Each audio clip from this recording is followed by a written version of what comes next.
I will be honest, from what I've seen of them and from what I've heard, and I listened to, yesterday's pod that you did with the Brighton guys, their wingers do seem to be their main threat, don't they? Yeah.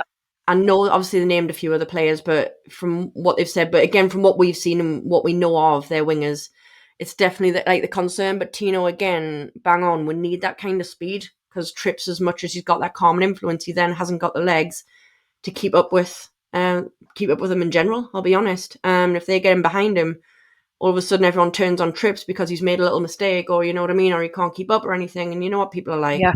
Mm-hmm. So I mean, it's enough for debate. Trips is out for injury, so you know what I mean. He's definitely not playing. But then again, I could see us as having the same kind of impact as well. So our wingers, Barnes down the left, especially, even Murphy on the right, like we have got that amazing press, and Gordon, he just makes an annoyance of himself. Almost, I like to call it that, because he's just everywhere, isn't he? And he'll chase it down. He'll run, run, run.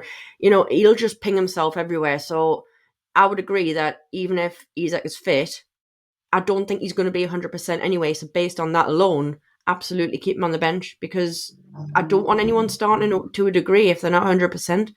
We need to get, 100%. you know what I mean? We need, like Ian's just said, really, get the press on, push them from the get-go, try and get something out of the game quite early, put the real pressure on them, make them kind of not panic a bit, but actually to a degree, make them panic.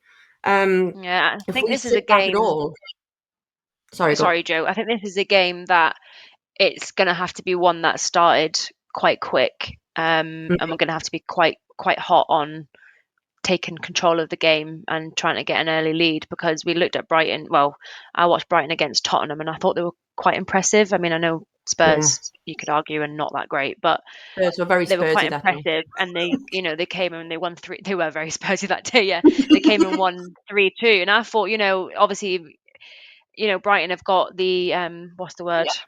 Sort of the drive to go and win that game. When they were going to lose it at one point. So yeah, so I don't know. I think it's going to be one of these games that we're going to have to start quick, press high, and sort of take an early lead, and hope we can sort of take that on for the whole 90 minutes, sort of thing.